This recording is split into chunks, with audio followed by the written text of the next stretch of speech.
Um, Today this video is for English practicing and Bible study. We will start for Chronicles 2. Chronicles 2. Solomon got orders to build a temple for the name of the Lord and a royal palace for himself. He conscripted 70,000 men as carriers and 80,000 as stonecutters in the hills and 3,600 as the footmen over them. Solomon sent his message to Hiram, king of Tyre. "Send me saddlocks, as you did for my father David, when you sent him thither to build a palace to live in. Now I am about to build a temple for the name of the Lord my God, and to dedicate it to him for burning fragrant incense before him, for setting out the consecrated prey regularly, and for making burnt offerings every morning and evening, and on the Sabbath, at the new moons, and at the appointed festivals of the Lord our God. This is a lasting ordinance for Israel.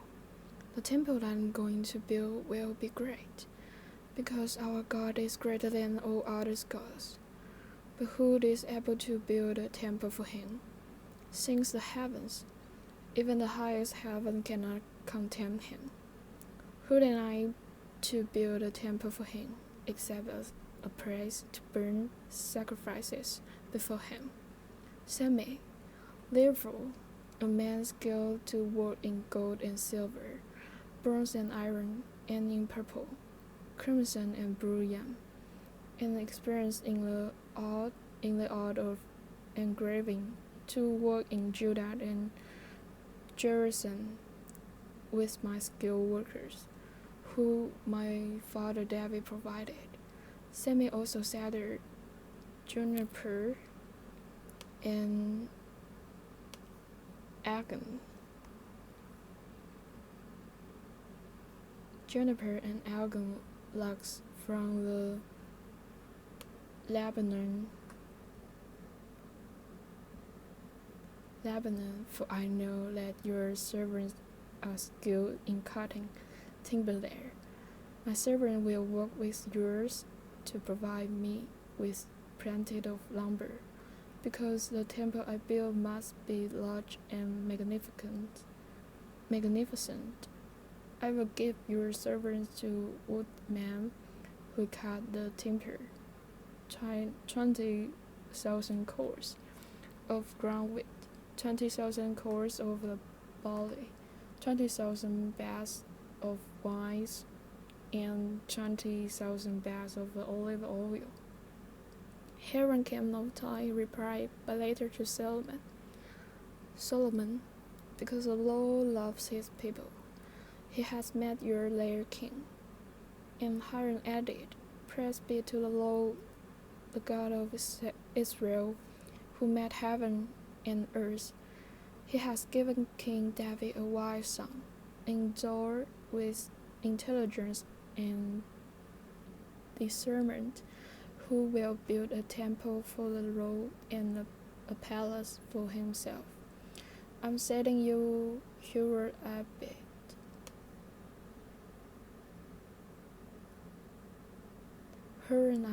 a man of a great skill, whose mother was from Dan and whose father was from Tyre. He is trained to work in gold and silver, bronze and iron, stone and wood, and with purple and blue, and crimson yarn and fine line.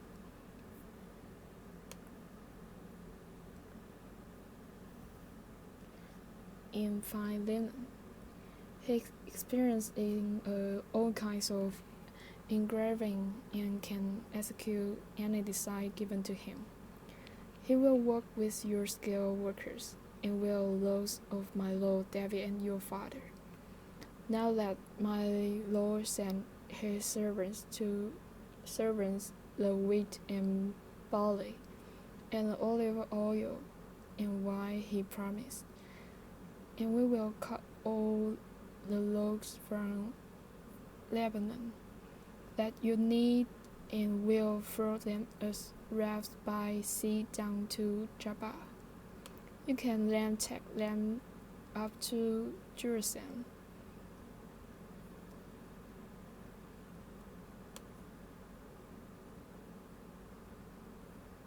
Jerusalem.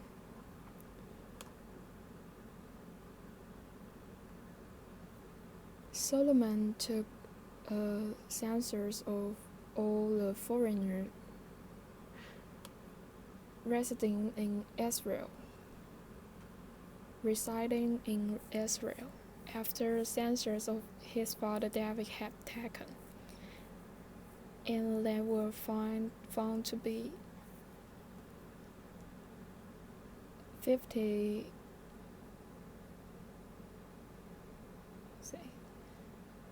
153,600. He assigned 70,000 of them to be carriers and 80,000 to be stone cutters in the hills, with 3,600 foremen over them to keep the people working.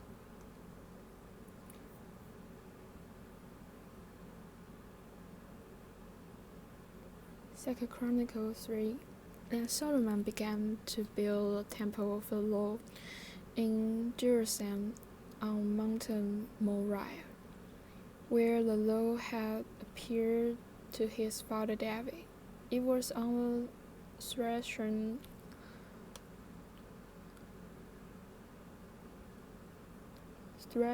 floor of Araunah. The Jebusite, the praise provided by David. He began building on the second day of the second month in the fourth year of his reign. The foundation Solomon laid for building the temple of God was 60 cubits long and 20 cubits wide, using the cubit of the old standard. The portico at the front of the temple was 20 cubits long across the width of the building and 20 cubits high. He overlaid the inside with pure gold. He paneled the main hall with juniper and covered it with fine gold and decorated it with palm tree and chain designs. He adorned the temple with the precious stones, and the gold he used was gold of pavilion.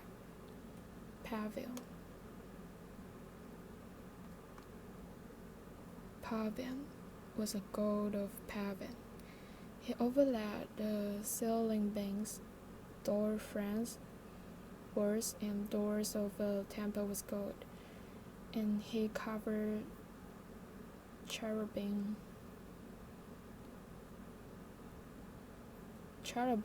on the walls. He built the most holy place. Its length corresponded to the width of the temple, 20 cubits long and 20 cubits wide. He overlaid the inside with 600 talents of fine gold. The gold nails weighed 50 shekels. He also overlaid the upper parts with gold. For the most holy place, he made a pair of sculptured cherubim and overlapped them with gold. The total wingspan of the cherubim was 20 cubits. One wing of the first cherub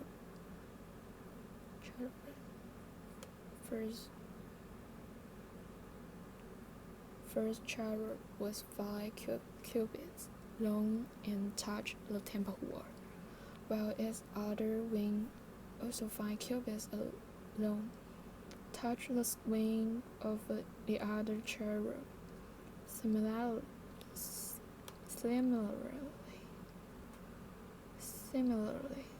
Similarly, one wing of the second cherub was 5 cubits long and touched the other temple wall, and its other wing, also 5 cubits long, touched the wing of the first cherub. The wings of these cherubim extended 20 cubits. They stood on their feet, facing the manhole. He made a curtain of blue, purple, and crimson yarn and fine linen, with cherubim work into it. For the front of the temple he made 2 pillars.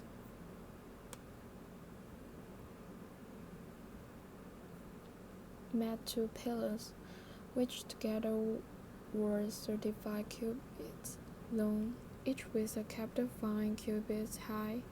He made interwoven chains and put them on top of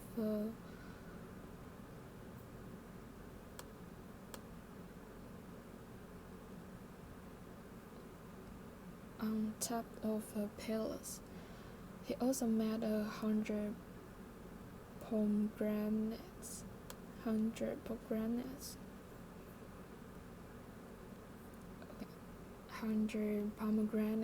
and attached them to the chains.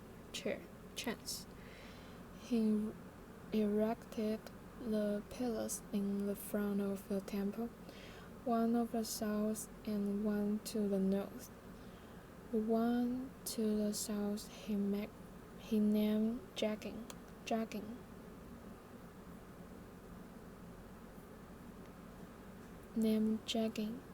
and the one to the north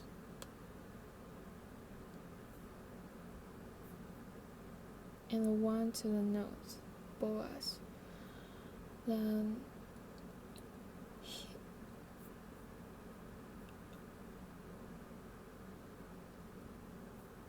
Second Chronicles 4, he made a bronze altar 20 cubits long, 20 cubits wide, and 10 cubits high. He made a seat of cast metal, circular in shape, measuring 10 cubits from ring to ring and 5 cubits high. It took a line of 30 cubits to measure around it. Below the ring, figures of bulls enriched it 10 to a cubit. The bulls were cast into rows in one piece with the sea. The sea stood on 12 bulls, 3 facing north, 3 facing west, 3 facing south, 3 facing east. The sea rested on top of them, and their headquarters were toward the center.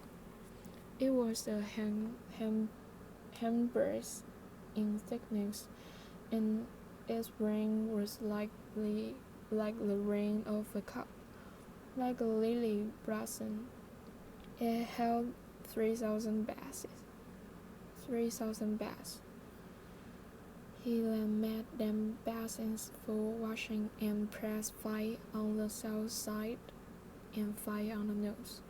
In them, the things to be used for the burnt offerings were rings,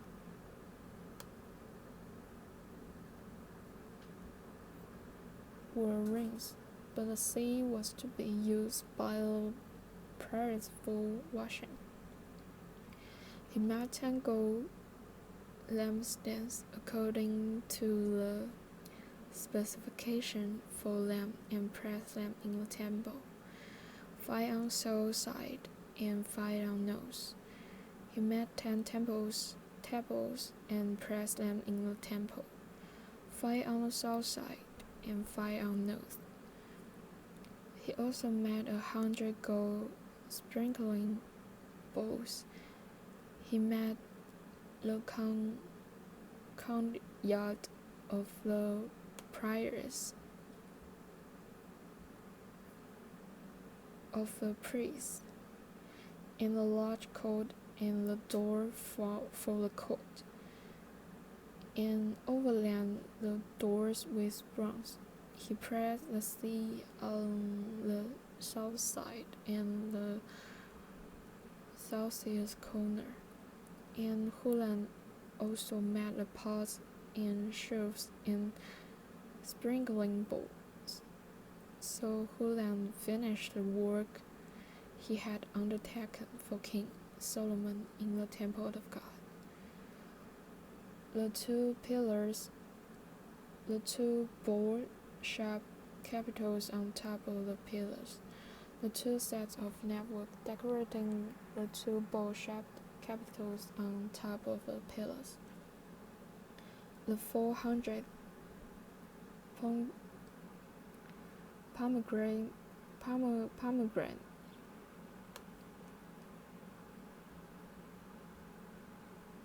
pomegranates for the 2 sets of network, 2 rows of pomegranates for each network, decorating the bowl-shaped capitals on top of pillars, a stand with their basins, the sea, and the 12 bowls under it, the pots, shelves, forks, and all related articles.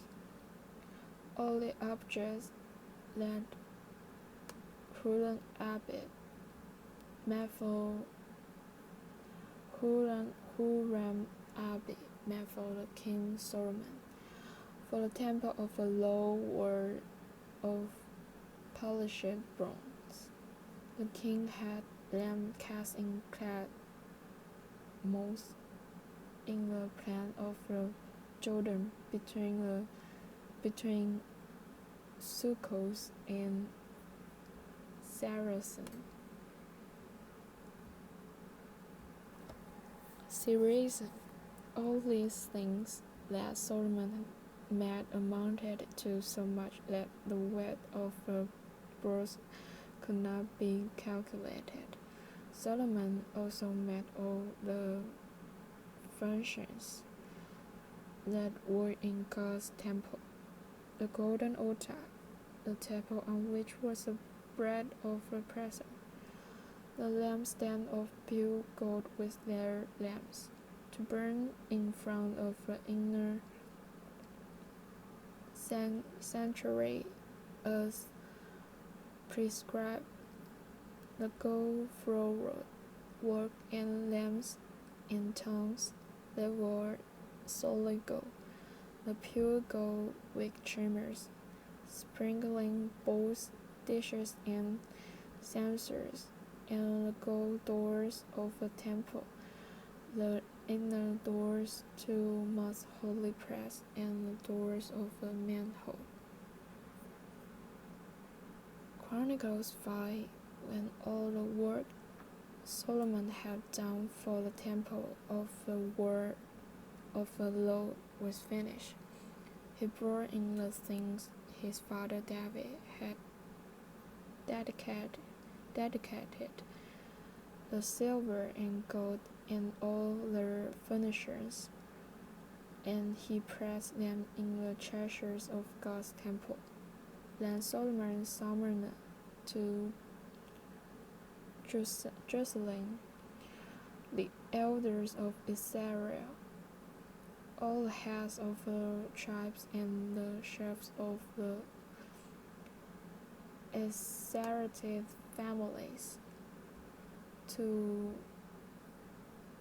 Israelite families, to bring up the ark of the Lord's covenant from Zion, the city of David, and all the Israelites came together to the king at the time of the festival in the seventh month.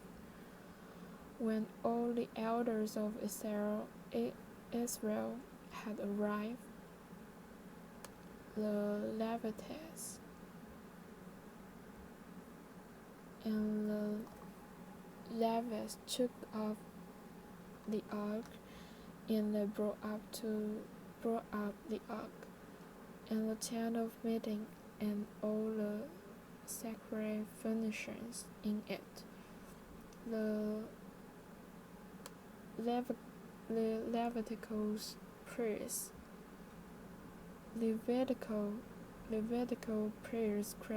carry them up, and King Solomon and the entire assembly of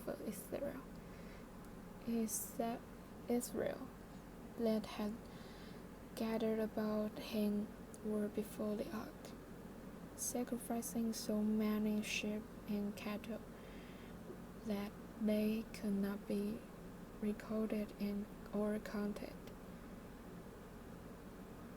The priest then brought the ark of the Lord's covenant to its place in the inner sanctuary of the temple, the most holy place, and put it beneath the wings of the cherubim. The cherubim spread their wings over the place of the ark and covered the ark in its carrying poles. These poles were so long that their ends, extending from the ark, could be seen from in front of the inner sanctuary.